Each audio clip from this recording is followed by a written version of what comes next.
everyone. I'm Anitra, in case some of you may not know, but a little bit about my background is right now I run a business. It's called Vertical Capital. We are private money lenders. We lend money to real estate investors who do not fit the traditional banking model. Maybe their credit score isn't where it needs to be.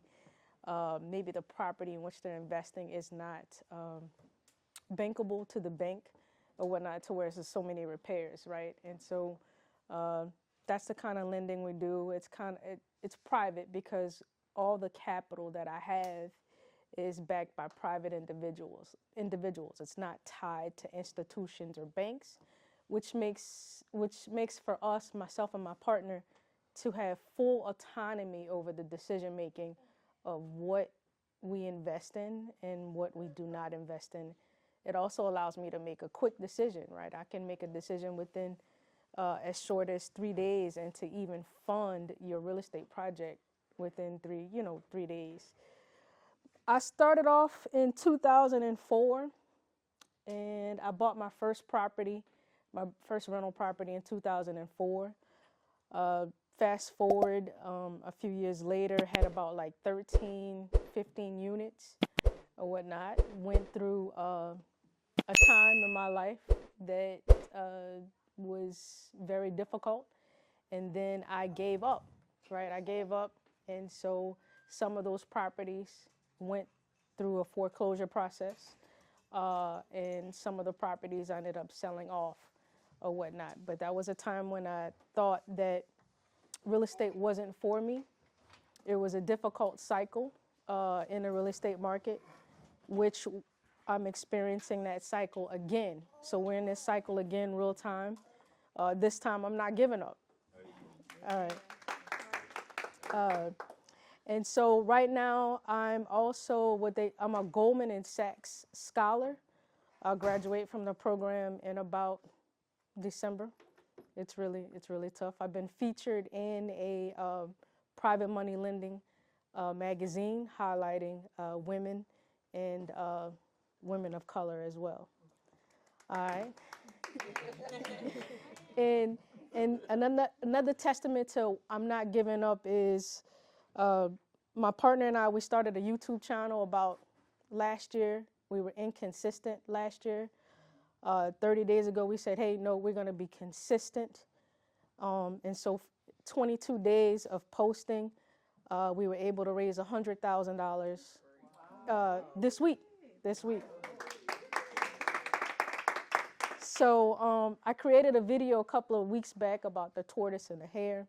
And I know we all know about the fable about the tortoise and the hare. If you don't know, the hare went out fast, arrogant, and fell asleep.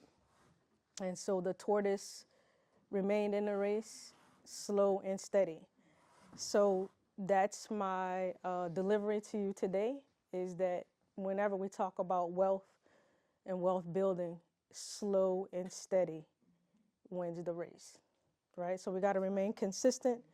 We got to remain focused. I talked to Brandon about that this morning. We got to be narrow-minded about our end goal and what we want to do, right? And so today's presentation is about private money lending through retirement accounts. You can change the title to real estate if you want. Private money lending is what I do, so that's what I'm going to talk about. I do this day in and day out.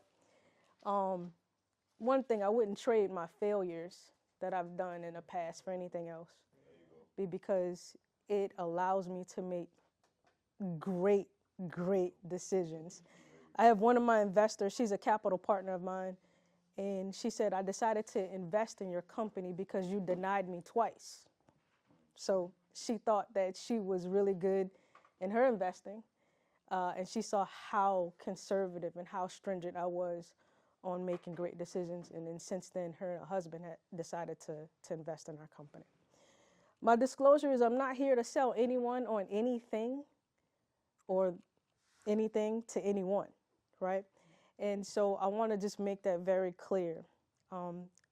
If you take the information and you use it, great. If you take the information and you don't use it, great. It doesn't help me or it doesn't hurt me. I'm not trying to be mean, but hopefully if I nudge you a little bit, agitate you a little bit to where you can take action, then that's hopefully what the goal is today, right? And so I want to back up a little bit. I want to talk about a stat or some data that I ran across about 5 years ago. The average American income, the average American spends 34% of their income on interest. That could be anywhere from credit cards, car payments, house payments, insurance payments. The other 30%, there's another percent, 30% goes to the IRS. And so we're playing a game with the bank that we don't even know that we're in. And a lot of times you base your savings. Oh, the other stat is 5% of your income goes to savings. That was 5 years ago. Do you think 5% is still the same? You think it's higher? Think it's lower? Lower, right? And so a lot of times we build our financial strategies on, let's just say the household is making 100K.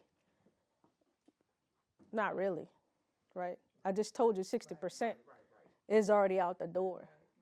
So that means, let me just put that in perspective. From January 1st to August 31st, you are working to pay someone else.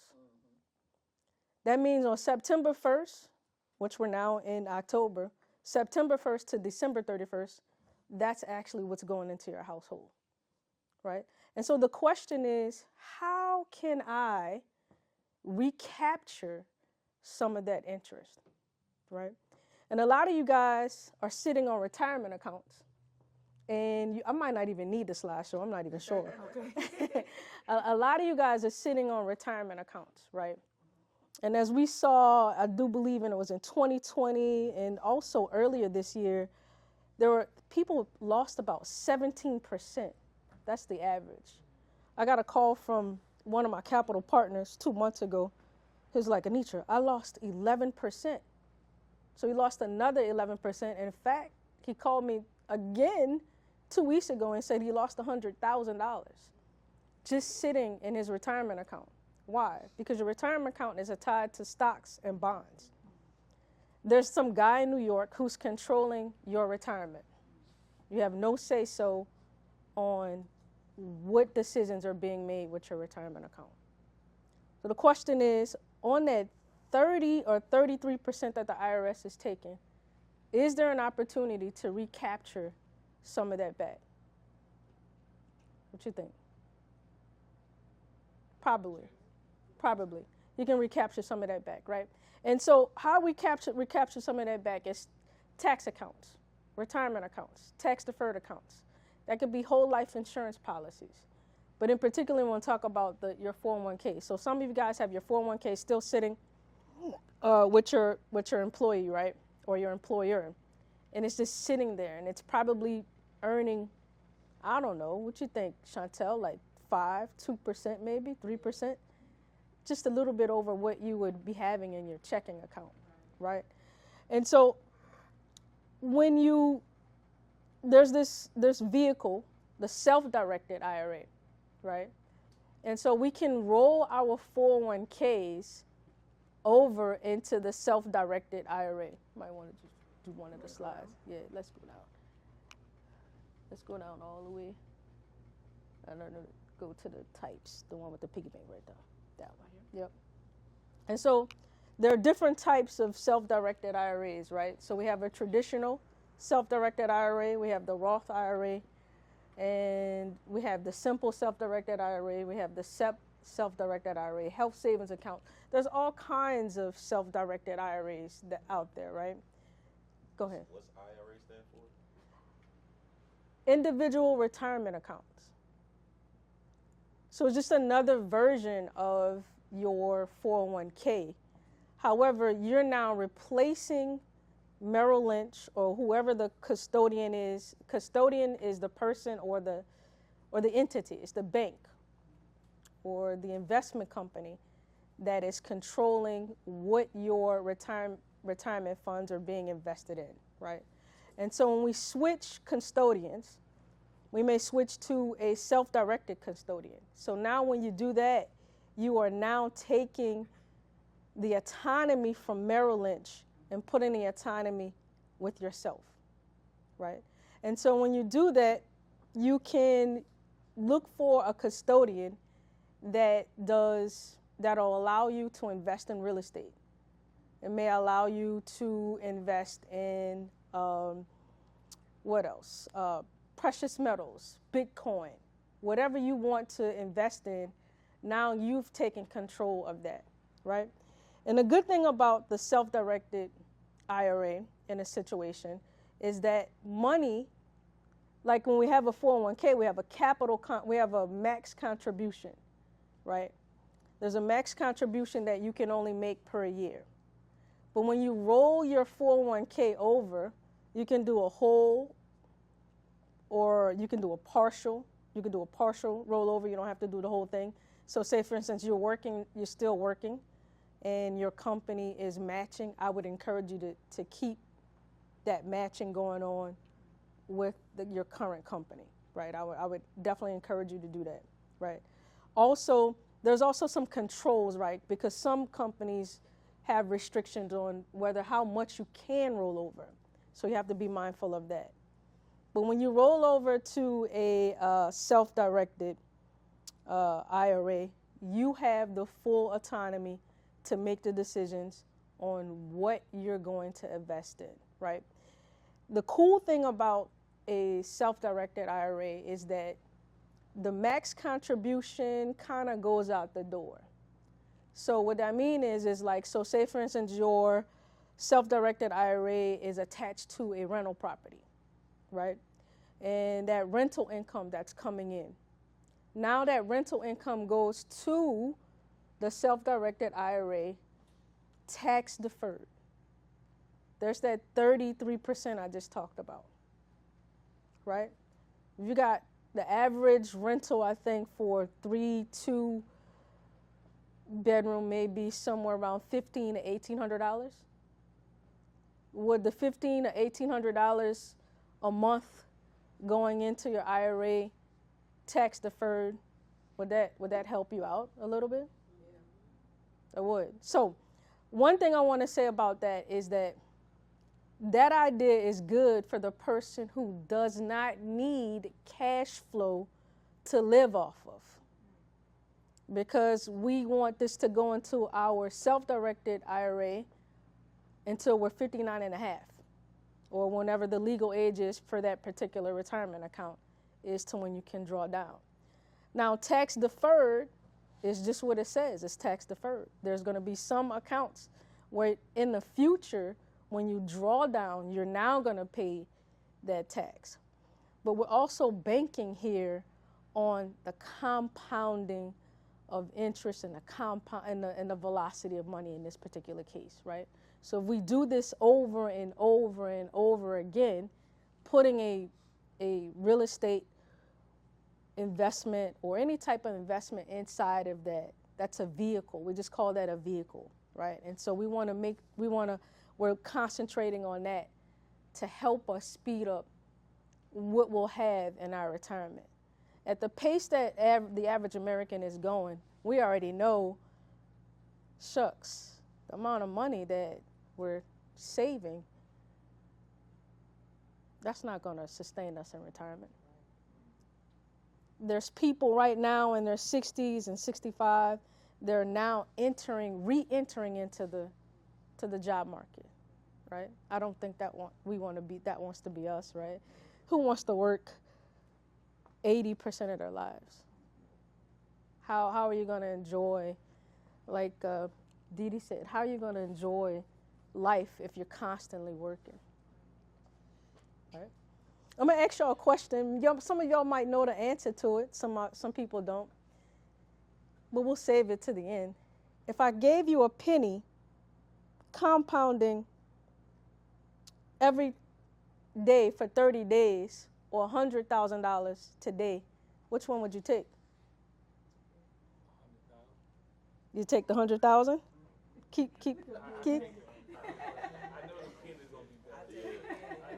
Yeah, you'll take the penny compounding. Every day for 30 days. Anybody else? So, Gerard, you're taking 100K right now. I'm going to make it happen. You got to make that money.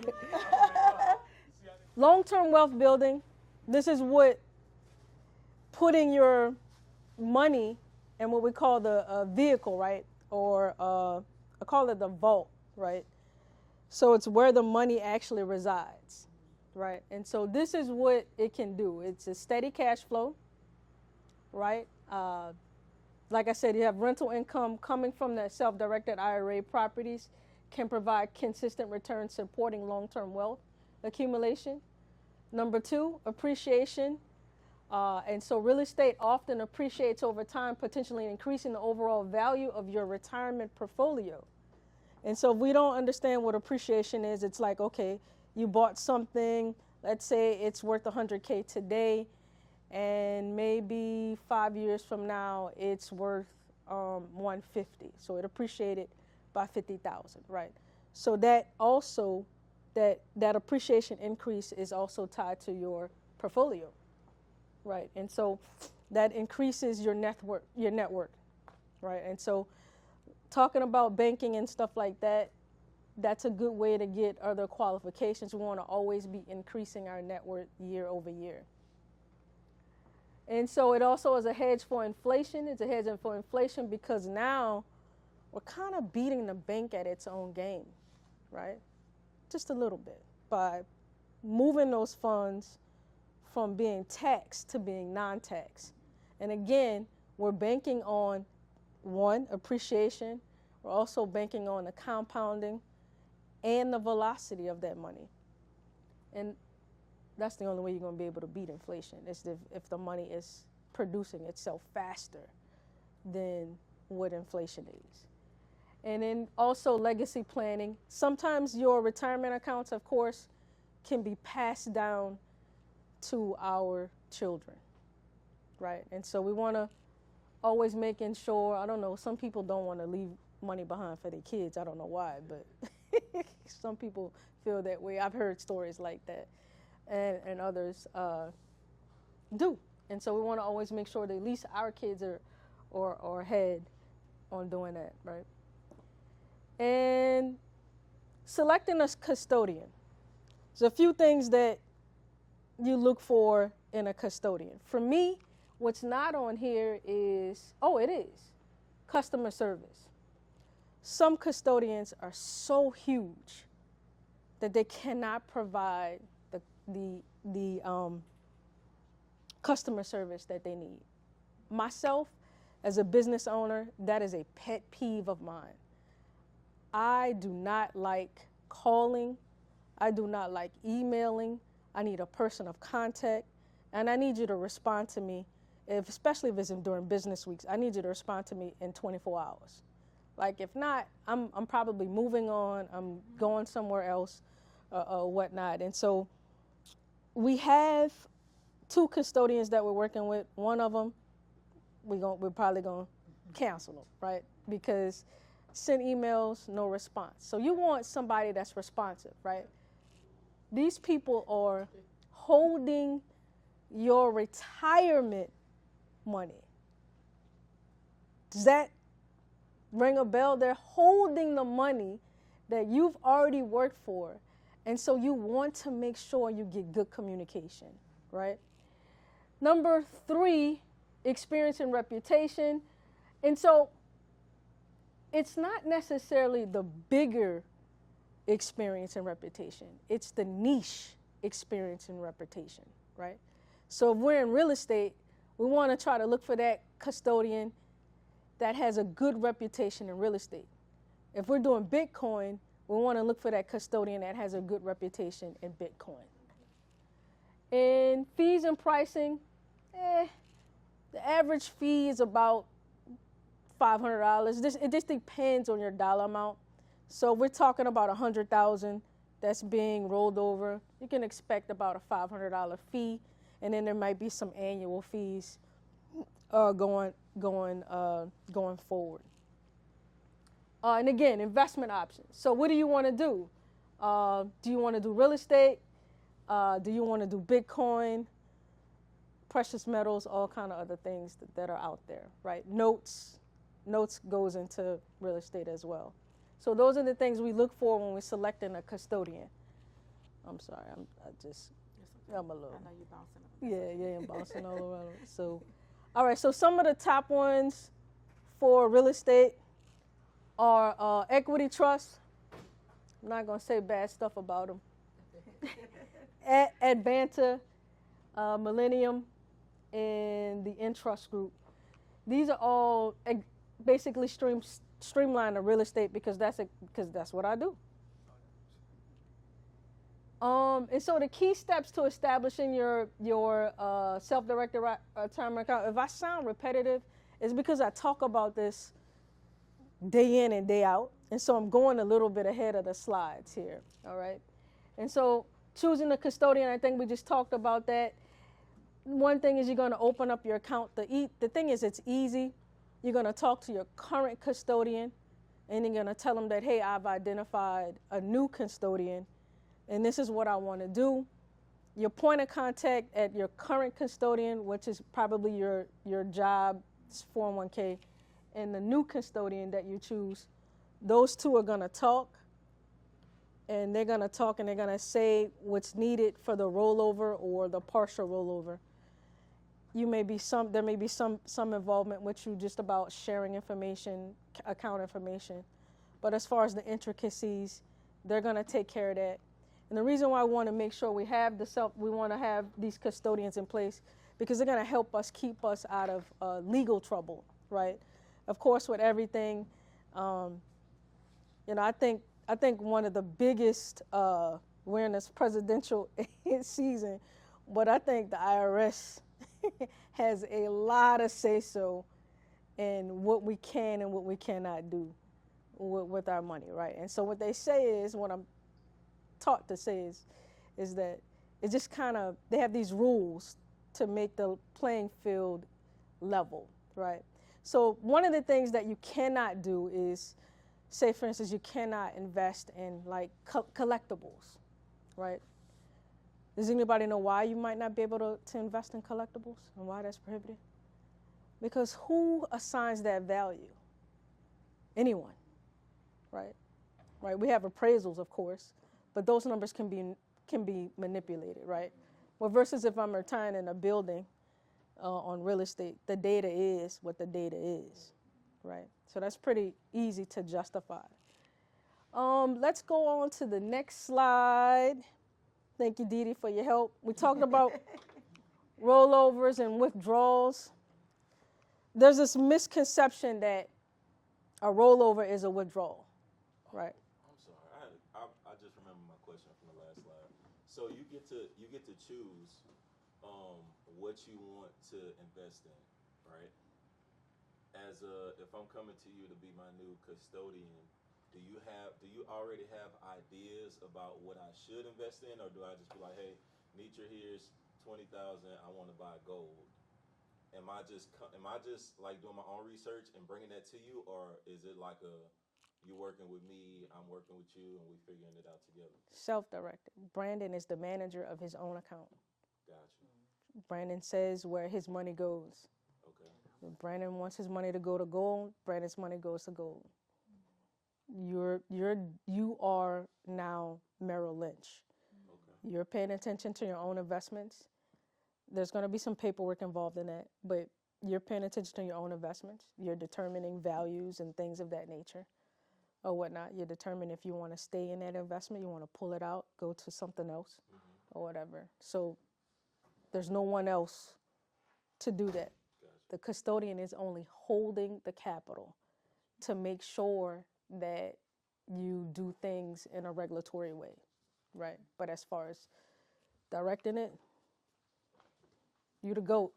How do you work through like the intimidation of it all? Because that's a lot to handle. Just for like, I don't know, if I'm doing my research and I'm like kind of comfortable, but I don't completely. I mean, I understand it's a risk, but like, how do clients work through just the So dependent.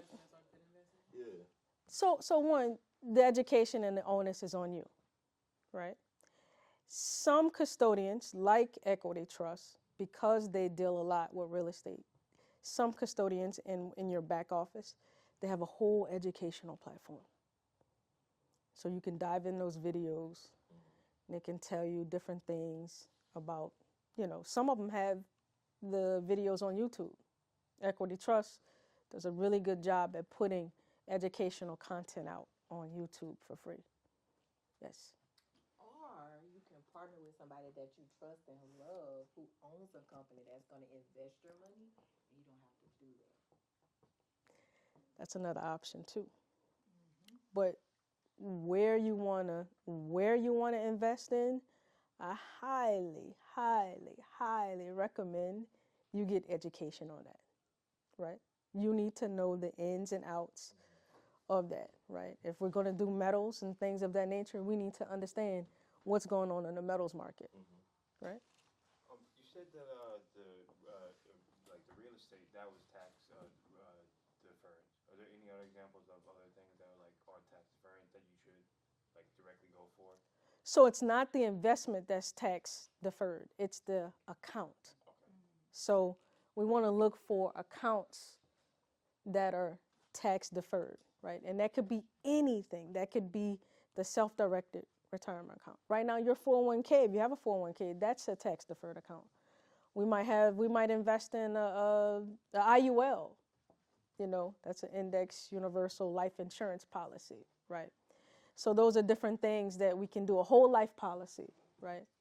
Those are different things that we can do to kind of hedge against inflation, right? And then what the good thing about the IULs and whole life insurance policies is that when you build that up,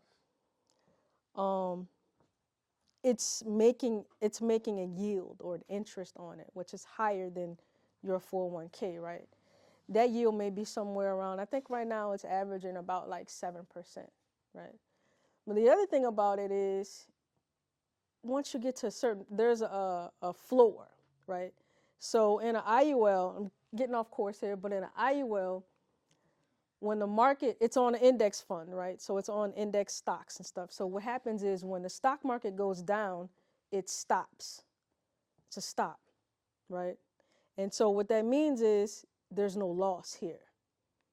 It might not be a gain, but there is no loss. You guys try to save yourself.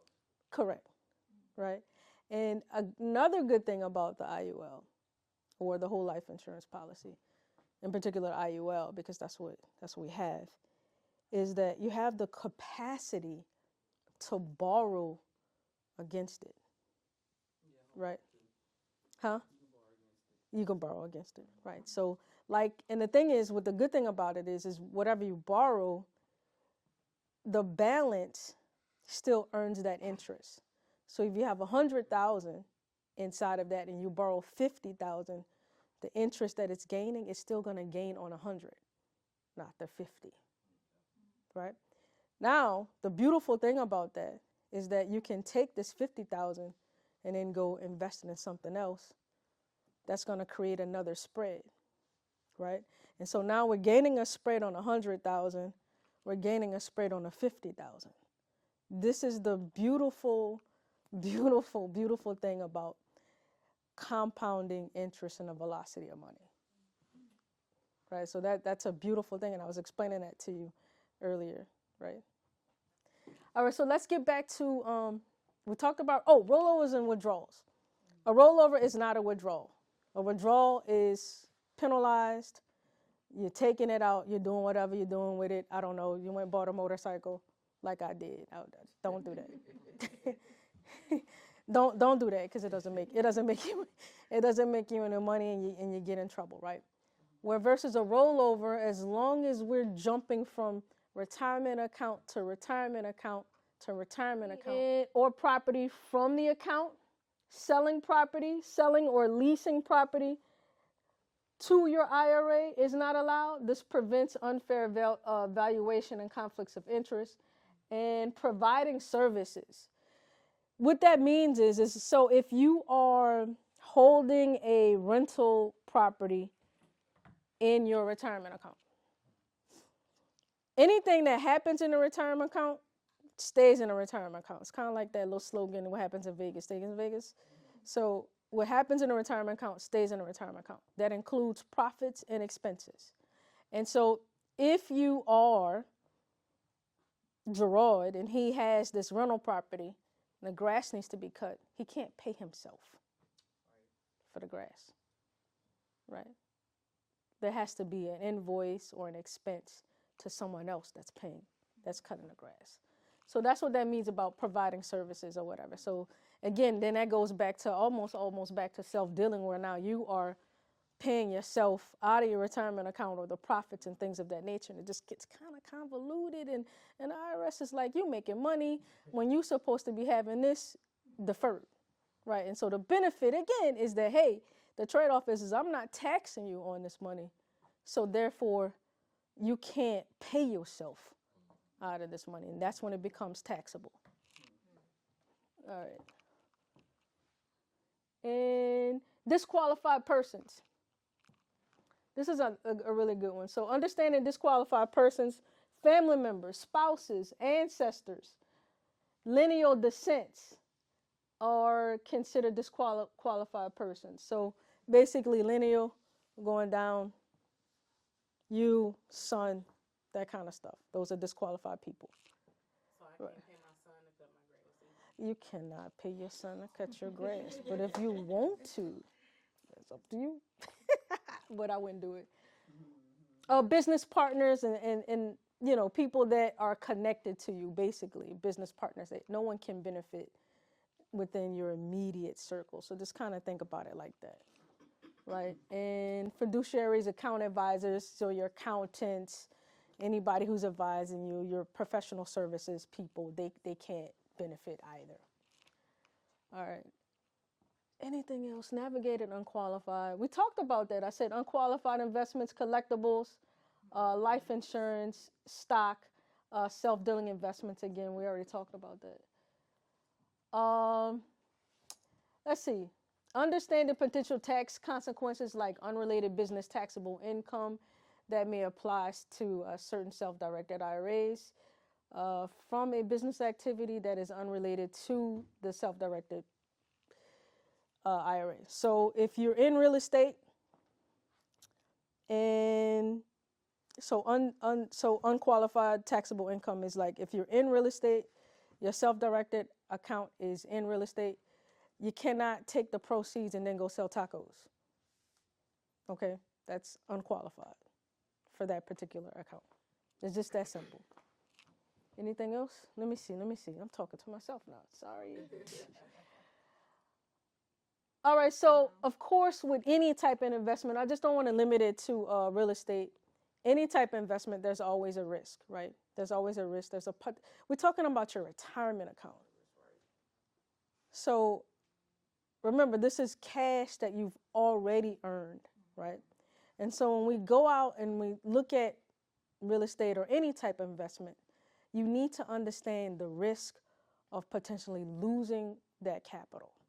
Right? Because if not, we lose $50,000 in a market or whatnot, or whatever market you're in. You know, now we got to go work and try to figure out how we're going to get this $50,000 back, right? So you need to understand the risk. I would also encourage you to understand how can we mitigate those risks, right? How can we lessen the opportunity for us to lose our retirement account? And again, that's going to be based off of what you're going to specialize in to invest that capital, right? There's tons of education out there. YouTube is free. So whatever it is that you're looking into, and also I also would highly recommend once you get some in education, we do need to get some specialized education, right? Maybe a coach out there, and there may be some additional training that you might want to consider taking. But again, investing is not risk-free or riskless. We just want to lower our risk. Management challenges and additional costs. So property management restrictions, I think we talked about that a little bit about, like I told you, Not really going into having other people, like it says necessities, hiring third-party property managers. That's always great because the less involvement you're in, that's a good thing as far as IRS goes, right? We want to make sure. And then the custodian is the one that's also managing that. They're watching how the money comes in and how the money goes out. And so they probably would be the ones to report you, or if you have just a bad accountant, that's how you possibly get caught and possibly audited. Again, we want to hire the experts to do what the experts do, collecting, the complex accounting. The IRA custodian is going to send you, oh gosh, I can't, is it 1098 or 1099? I forgot. They're going to send you all the accounting information that you need at the end of the year, and then you're going to send that off to your accountant. We're not going to talk about potential cash flow issues. You're always going to have potential cash flow issues on rental property. I think how we mitigate, or real estate, how we mitigate potential cash flow issues comes with the underwriting or your knowledge of buying the property right or investing in that property right? So we don't want to get in over our heads. We don't want to overbuy on something. We don't want to buy too close to what the property is actually worth. For me, when I do my underwriting for private lending, when I go to lend on a property, if a property is worth $100,000, my max loan amount is 65% or $65,000. Why? Because I need that 35% of what we call protective equity. I need 35% of protective equity out the gate. This is hedging from any cash flow issues, any issues, default issues, non-payment issues, increases in taxes, increases in insurance and that kind of stuff. Legal issues, if I might need to pull the trigger and get an attorney involved. That's why I need the 35% protective equity. If somebody walks away from the property, I'm good. Remember, I only paid $65,000 for it. If they walk away with some of my cash or whatnot. That's happened before. They walk away from the project, or I have to take the project back. I'm good. I'm okay. I know where I'm at. I know where the property is at all times. And things of that nature, and I'm able to get off the property pretty quickly. Not only am I able to get my principal back, but I'm also, in most cases, able to still make an extra few dollars, right, on that property. Let's go to, all right, so then, yeah. I just want to say it was a 1099. Is it 1099? Okay, so you get the 1099 from the custodian, and then you pass that off to your accountant. So I want to say this too. Any investment, you are only as good as your team. That's it. Like when you go into invest in different things, you're only as good as your team. Who is your team? Your team is your accountant. Your team is your bookkeeper. Your team is your attorney. You have to have those three people on your team in order to be great. So I think I'm going to round it up right here because then we go into more of the actual lending on that, and I'm pretty done. And so, Gerard, you said you was taking $100K. The penny a day compounding in 30 days, I think turns into like $3 million, something like that. So slow and steady wins the race. You said it in the beginning. Any questions so far? Yes, sir. What is your YouTube channel? So the YouTube channel is Vertical Capital. Thank you so much if you guys want to subscribe to the YouTube channel and give out a lot of free information there that you probably may benefit from. You may not benefit from them. But again, I hope I provoked you today, because whenever I give information, that's my only goal, is to provoke somebody. Because when I found out about this information, I was provoked. I was mad because I had been doing it wrong a lot of times. There's a lot of good and great information, and a lot of times you can get it could be convoluted, right? And it could be all mixed up, and we go to following this person, following this person, following this person. And it's just not wise, right? And so we end up trying to juggle too many principles and concepts, and then we look back 5 years ago, and we probably only moved an inch. And so those are some of the lessons I learned over the years. You know, all that chasing money, chasing houses, been there, done that, trying not to do it no more. It could be a little addictive to break old habits. It's hard to break old habits and things of that nature. So trying to get rid of one more property, talking to the contractor over there. Trying to get rid of one more property, and again, staying focused on what I do. I love what I do. I wouldn't change it for the world. I love the life that I have. I love the life that I'm living. Want to get better, of course, but I love it. Yes. Okay. So I just wanted to say, by the information that I got from her, it made me look back at my 401k. Because I was going to try to invest from my current job 401k, and I found out I couldn't. As long as you're still actively working, I can't pull money from that account. Didn't know that.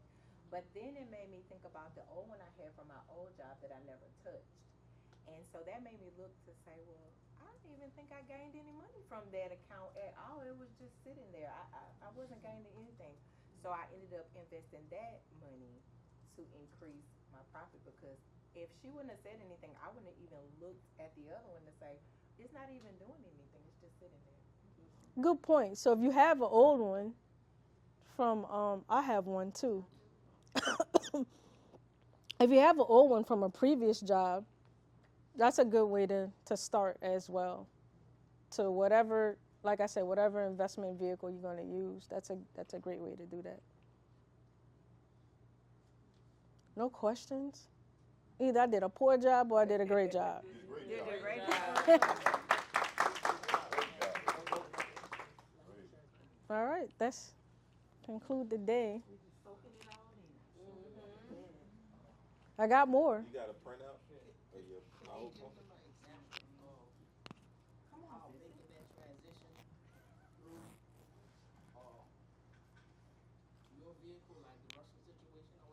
With Russell? Oh, so that's a little bit different with Russell, but like I was telling you, so there's another set of principles that I've learned, right? And I'm gonna always talk about compounding interest and the velocity of money. So my partner and I, we teach a system. We call it the income machine.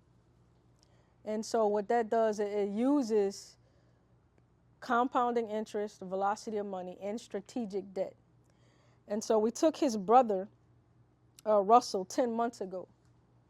Russell had zero in his account, and today Russell has $45,000 cash in 10 months.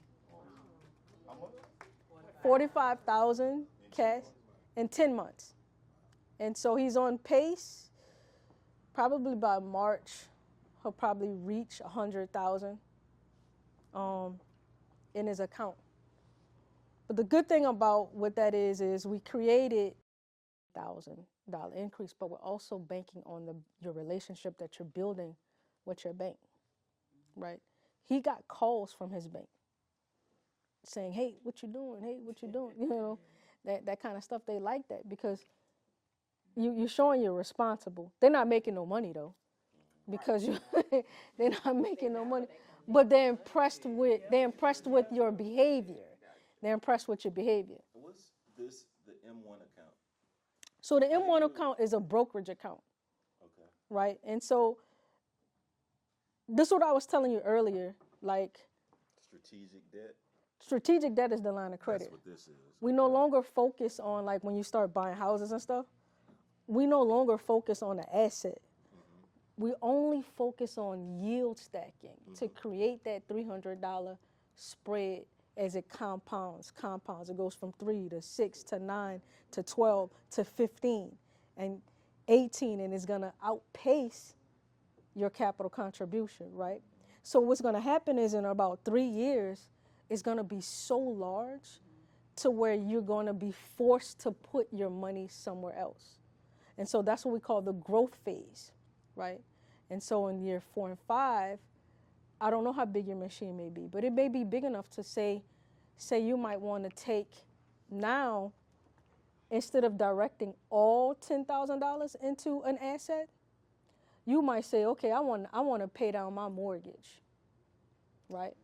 But remember, because we've stacked this so much, this is now having so much income that you can say, okay, I'm not going to put all $10,000 in my asset. I might hit my mortgage every 3 months, $5,000 on the principal. But let's play with bigger numbers. Let's say it's $10,000. Let's say that line, because the line increase is going to be increased, right? Let's say this line increase went to $20,000.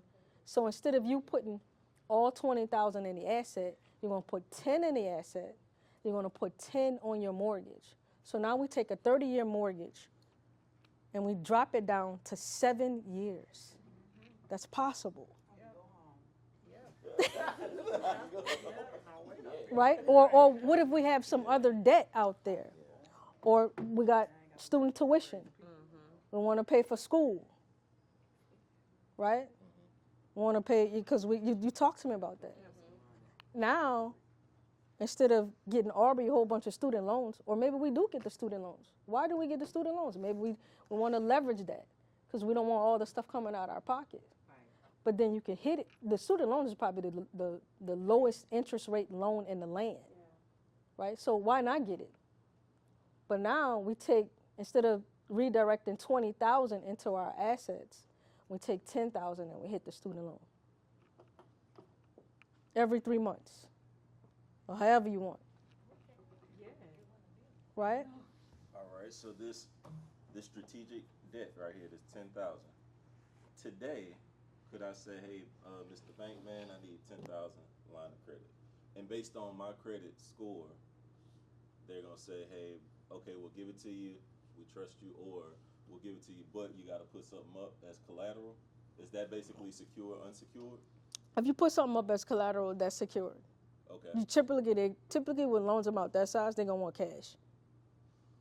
Okay. Right. We don't have to start off with the 10,000. Right. Like, what really works is 7,500. 5,000 you can start off with. You just give or take 4 times the amount. I forgot what 4 times divided in it, and that's how we come up with the capital contribution, right? So you could just do this with your tax return. So you take your Well, tax return.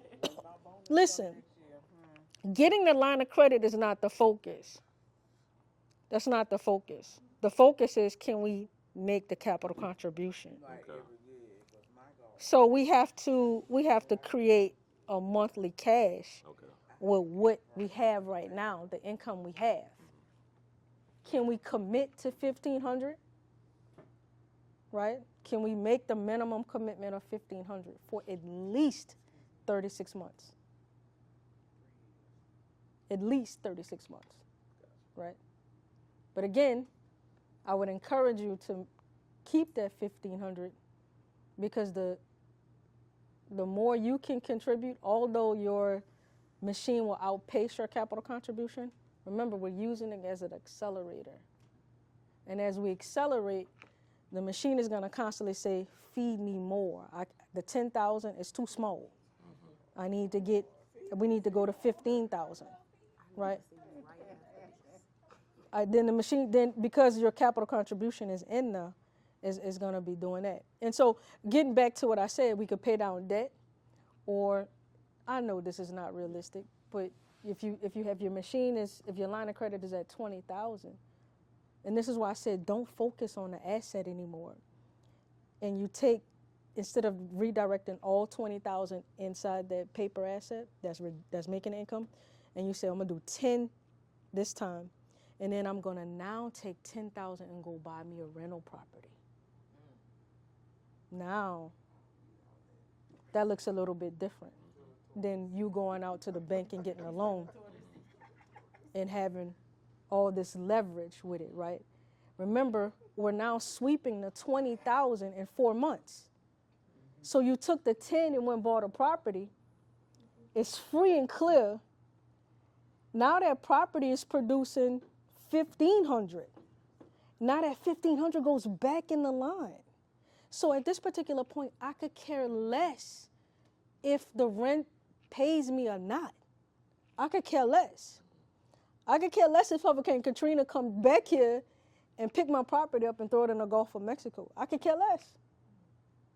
Because I've already created the income from here on that $10,000 that I used to buy the rental property. And so I'm not focusing on the rental property anymore. I'm not focusing on building my dream house anymore. I'm not focused on buying my dream car anymore. I'm not focused on student tuition anymore. I'm focused on yield stacking. Is that the proper name for that? Yield stacking, yeah. So I'm focused on that, right? And the whole time, guess what? We've accumulated all this cash and all this stuff, and we only contributed $1,500 every month. Doesn't that look a little different? So when I look up YouTube, that's what I'm putting at, yield stacking? Yeah, but this stuff is not, listen, this stuff is nowhere on the internet. Okay.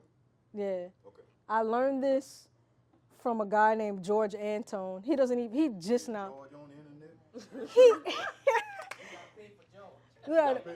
yeah, you got to pay for George. I think we've invested in George. We're probably almost close to like 50, 60,000. Is it MI or M? And I still got more to go with him. This is just the beginning, right? So the thing is like, I looked into him 5 years ago and started taking some classes. And like I said, it was tough because it's a mindset thing, right? Even knowing this, I still went out and done stuff all wrong. I'm living through one of them right now. I still went out and bought this property. The one I told, the 2020 and 2022, still dealing with. You say that's because you got off, because I hear you keep saying it's not about, don't be driven by anything else. You gotta, yeah, it's like Don't be thinking about a car, don't do it for a house. Focus Right. on that principle. focus on that principle. Don't allow, me and my partner, we talk about dangling carrots all the time. Like, there's going to be some great opportunities.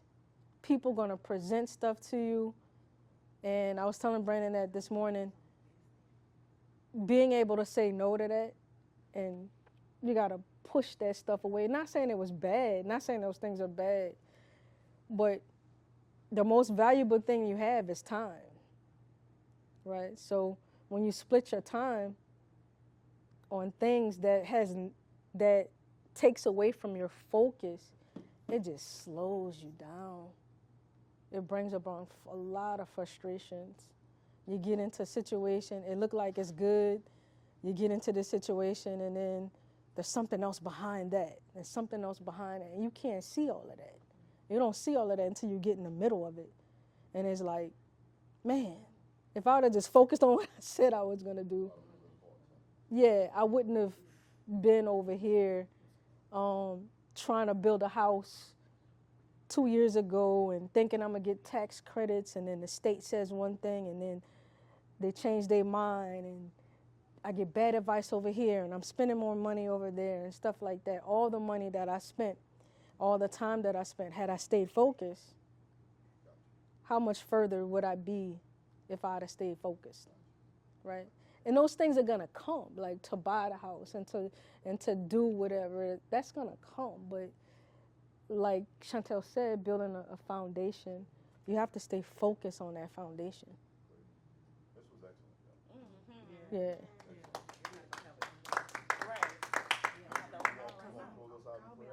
If anybody got any questions they want to ask any of the speakers, we could do that after we close out. Oh my gosh, I never said a public prayer before. Well, you around family. All right. Father God, we just want to say thank you for this day. We want to say thank you for the wisdom and the knowledge that you have allowed the speakers to share with our family today.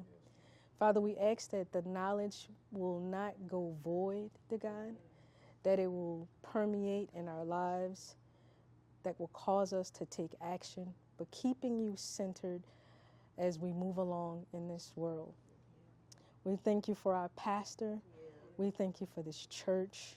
We thank you for his wife and his lovely family. We ask that you cover him and continue to allow him to do the work of you, dear God. We want everyone to know that we appreciate this church. We appreciate the foundation in which you've set forward. We ask that you bless every family represented and every family non-represented here, dear God. We ask all these things in Jesus' name. Amen. Bring COVID prayer, girl. Play like